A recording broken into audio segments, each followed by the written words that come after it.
Good morning, students. This is 12th class biology, chapter 11, biotechnology and its applications, and this is lecture number 2 of this chapter. In today's lecture, you will study about RNA interference, genetically engineered insulin, and gene therapy. Our first topic is nematode resistance in tobacco plant with the help of RNA interference strategy. So, a nematode called Miliodgine incognita. It is a nematode which infect the roots of tobacco plants, causing a reduction in yield. So it caused some disease in tobacco plant, and that's why caused the reduction in yield of tobacco. Now it can be prevented by RNA interference strategy. RNA interference can also be called as RNAi. So it is a method of cellular defense in all eukaryotes. Okay, this RNAi strategy. It is present in all cells of eukaryotes. Okay, it is a method for the cellular defense. It prevents translation of a specific mRNA silencing due to a complementary double-stranded RNA molecule. Okay, what is this strategy? That if any double-stranded RNA molecule is present in any cell, then it is silenced. Okay, it is destroyed by the cell itself. Okay, and this is called RNA interference or mRNA silencing, because only single-stranded mRNA can be present in a cell. You know, only single-stranded mRNA can be copied to form a protein. Okay, so if double-stranded RNA molecule is found anywhere in the cell, that is destroyed by the cell. And this strategy is called RNA interference strategy, that is present in every cell of eukaryotes. So with the help of this RNA interference strategy, we need to silence the RNA of nematode so that it cannot affect tobacco plant. Okay, so what we need here for the RNA silencing of that nematode, we need a double-stranded RNA within the nematode. Okay, and how the double-stranded RNA will be formed? When we will have a complementary RNA. Okay, because usually RNA is single-stranded, and when its complementary strand will be present, then double-stranded RNA will be formed and the RNA interference will be started, right? So here we need a complementary RNA. So the source of complementary RNA is from an infection by RNA viruses.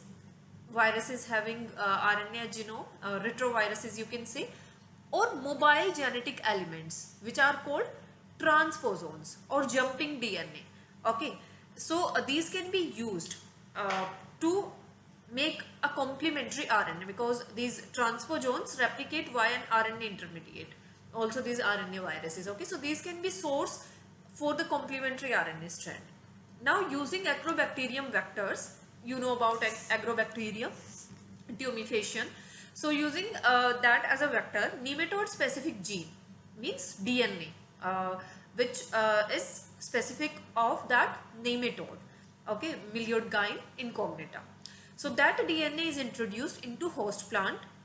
It produces both sense and antisense RNA in host cell. Okay, when this nematode specific gene is introduced in host plant, so it will produce both the sense and antisense strands of DNA first, and then in turn it will make an RNA also. Okay, and the complementary RNA will be present in nematode, right? So these RNAs are complementary now, so they form a double-stranded RNA, and this double-stranded RNA will then initiate the RNA interference and silence the specific mRNA of nematode. And due to silencing of that specific mRNA of the nematode will not be able to survive, because that mRNA is very useful for the growth, for the development of the nematode, or you can say for the survival of the nematode. That mRNA is very important for making a specific protein, right? That's why now this parasite will not be able to survive. It cannot survive in the transgenic host. Transgenic host means transgenic tobacco plant. The tobacco plant in which we have introduced the nematode specific DNA using agrobacterium vector. Okay, this nematode specific DNA is just making the complementary RNA strand for making the double stranded RNA. Okay, and that's why it is helping in the silencing of that RNA, right? So this parasite now will not be able to survive in transgenic host expressing specific interfering RNA. Next topic is application of biotechnology in medicine. So recombinant DNA technology helps for the mass production of safe and more effective therapeutic drugs. The products from non-human sources, like from animals, induce unwanted immunological responses. Okay, sometimes what happen, products are taken from animal sources also for making medicines. Okay, but these induce immunological responses in human being. But recombinant therapeutics does not have such problems. So it is very important for making some medicines. At present, about 30 recombinant therapeutics have been approved. Of these, 12 are being marketed in India. So in this area, we will discuss about genetically engineered insulin, gene therapy, and molecular diagnosis of diseases. So genetically engineered insulin. Insulin is used to manage adult onset diabetes because insulin is responsible for maintaining the glucose level in blood, right? So it is artificial insulin is used to manage adult onset diabetes, right? Insulin from the pancreas of animals like cattle and pigs.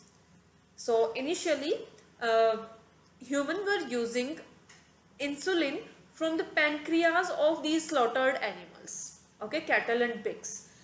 But insulin from these animals causes allergy, okay, because due to immunological response. So it causes allergy or other type of reactions because it is a foreign protein for us. That's why our body gives immunological response against that, right? Now it is possible to produce human insulin using bacteria. So it is an alternative source, okay, and it will give benefit to us because it will just protect the animals also, okay, slaughtering of these animals also will not be there, and also these type of allergic reactions will not be there. So human insulin is now made using bacteria by genetic engineering or by recombinant DNA technology. This is structure of human insulin. In human insulin, two polypeptide chains are present, like you can see here, polypeptide A and polypeptide B. So these two polypeptide chains are present here in human insulin, which are linked with each other by disulfide bridge. So these disulfide bridge are present between these two polypeptide chains. So this is mature human insulin. But initially it is formed inside the body as proinsulin, okay, and then body has the capacity to convert it into mature insulin, okay. Now what is the difference? This proinsulin is having this C peptide, you can see here, this is C peptide between A and B polypeptide chains, okay. So our body just remove this C peptide from here and then again join these A and B polypeptide with each other, right? So you can see here this blue color line is representing A peptide, this red color is for B peptide, and this gray color is for C peptide. So when maturation of proinsulin occur inside the human body, then this C peptide is removed and A and B peptide are joined together with the help of disulfide bridge, you can see here, okay, and this process occur naturally inside the human body. Now the challenge was that how these two polypeptides can be created, okay, for the human insulin, and how these can be linked with the help of disulfide bridge, because it is very difficult, artificially it is very difficult. With the help of recombinant DNA technology we can prepare the polypeptide chain, but what about the linking with the help by these disulfide bridge? Okay, so it was a challenging task. But in 1983, Eli Lilly company, this Eli Lilly company is an American company, and it prepared two DNA sequences for the polypeptide chains of human insulin.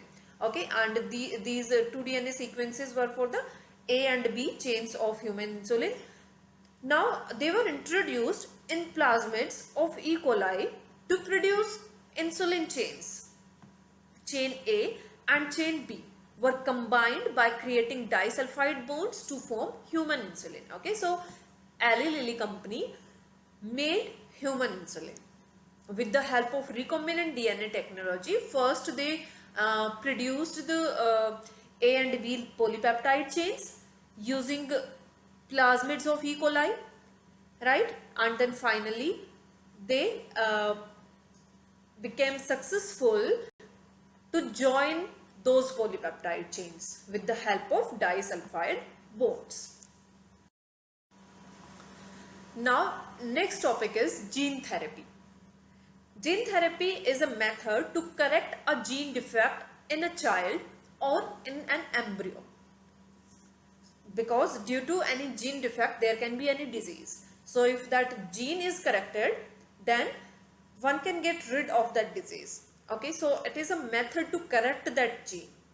Here genes are inserted into a person's cell and tissues to treat a hereditary disease. Okay, and it compensates for the non-functional gene.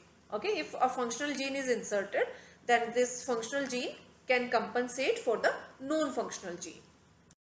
First clinical gene therapy was done in 1990, and it was given to a 4-year-old girl with adenosine deaminase deficiency. It is also called ADA, adenosine deaminase deficiency, is caused due to deletion of the gene for adenosine deaminase. Adenosine deaminase is an enzyme, okay, and deficiency of this enzyme is called ADA, right? Now this enzyme is responsible for the immune system to work properly, and deficiency of this enzyme is caused due to deletion of the gene which is responsible for the formation of this enzyme, right? Now with the help of gene therapy, this gene can be corrected which is responsible for the formation of this enzyme, right? Even the treatment by bone marrow transplantation or enzyme replacement therapy is not completely curative. Okay, enzyme replacement therapy, injections of ADA are given regularly. So these treatments are not completely curative. This is how with the help of gene therapy it can be corrected. So first of all, we need to isolate the cells, the defective cells with the defective genes from the patient. Okay, so here the T lymphocytes from the patients are taken, then these cells are growing in the culture. After that, with the help of a retrovirus, because we use retroviruses as vector in case of human being, okay, to transfer any foreign gene. So a complementary DNA, cDNA, that is called cDNA. Okay, so that cDNA that is specific for the formation of that adenosine deaminase enzyme, that is transferred to the lymphocytes of the patient. Okay, and with the help of retrovirus, means this vector, we can transfer that in the lymphocyte. Okay, so here we are using this retrovirus as a vector to transfer the cDNA for the adenosine deaminase in the lymphocytes of vector, right? This is defective gene, you can see here, and this is the functional gene, okay, that we are transferring with the help of retrovirus. right? Now this functional gene has come in the lymphocytes of the patient. Now what will happen, because we are using retrovirus here, right? So with the help of reverse transcription, it will convert in the DNA, okay, and then there will be integration of this DNA in the genome, okay, in the genome of the lymphocytes, right? And then it will start making copies, means it will replicate, and now these lymphocytes will have that correct gene. Correct gene means the gene which can make that adenosine deaminase enzyme, okay, that particular protein, we can say. What is that enzyme? A type of protein, okay. So you can see here, now this lymphocyte is called recovered lymphocyte or recovered cell, and now it is making the proteins, corrected proteins, means adenosine deaminase is made in these cells. Now these cells are again transferred to the patient, okay. So here the selecting, growing and testing of the transfected cells, and after that these are transferred to the host. So this is how gene therapy is done. In short, we can say that first of all we need to collect the lymphocytes from the patient blood and grow in a culture, then introduce a functional ADA-cDNA. ADA-cDNA means adenosine deaminase complementary DNA into the lymphocytes of the patient using a retrovirus as a vector, right? They are returned to the patient then, and this should be periodically repeated, as lymphocytes are not immortal, okay. There is a particular lifetime of the lymphocyte, so this procedure need to be repeated. Now based on today's topics, your homework is NCERT question number 4, 5 and 6. Now let's discuss the homework solution of previous lecture. So this is question number 1 of NCERT, and answer for this question is option C, toxin is inactive, okay. That toxins in bacteria are found in inactive form known as protoxin, and this gets converted into an active form when it moves into the body of an insect. This is question number 2. What are transgenic bacteria? Illustrate using any one example. So transgenic bacteria comprise of a foreign gene which is purposefully inserted into its genome, right? These are manipulated in order to be able to express the favorable gene to produce different commercially important products like different proteins, okay. And for example, we can say E. coli is a transgenic bacteria.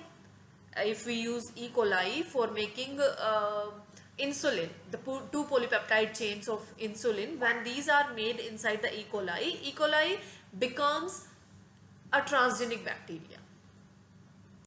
This is question number 3 of NCERT, that compare and contrast the advantages and disadvantages of production of genetically modified crops. So advantages of genetically modified crops we have already discussed in previous lecture. So now we will just discuss the disadvantages. So these are the disadvantages. First, danger of introducing undesirable variety as a result of a destructive combination, okay. Due to some mistake in the experiment, there can be introduction of some undesirable variety also, and if that is commercialized by mistake, then it will be very risky, okay. So it can be a destructive combination. Second thing, there is a threat of producing super weeds. Super weeds, if we are making pest resistant plants, okay, disease resistant plants we are making by with the help of biotechnology. So sometimes some weeds can also become pest resistant or disease resistant, and in that case it will be very difficult to remove those weeds from the field, okay. So it is a threat of producing super weeds. Super weeds means the weeds which cannot be removed. Next thing, genetically modified crops affect human health as they supply allergens and several other antibiotic resistance markers in the body. So if we are using genetically modified crop products, then in that case, because those crop products are having antibiotic resistance property. Okay, and that antibiotic resistance property will also go inside our body, and that will be like an antibiotic resistance markers inside the body. These crops can affect the native biodiversity in an area, as they can cause genetic pollution in the wild relatives of crop plants. So genetically modified plants have a new combination of genes, and if these are introduced in any area, it will affect the native biodiversity, the native plants which are present in that area. Okay, so it is a kind of genetic pollution that due to new gene combination, the wild relatives of the crop plants are affected. Here one example is of bt cotton. So bt toxin, which is present in bt cotton, is posing a threat, which is used to decrease the amount of pesticide for the benefit of insect pollinators such as the honeybee. If the gene expressed for bt toxin get expressed in the pollen, the honeybee might get affected, leading to the pollination by honeybees getting affected.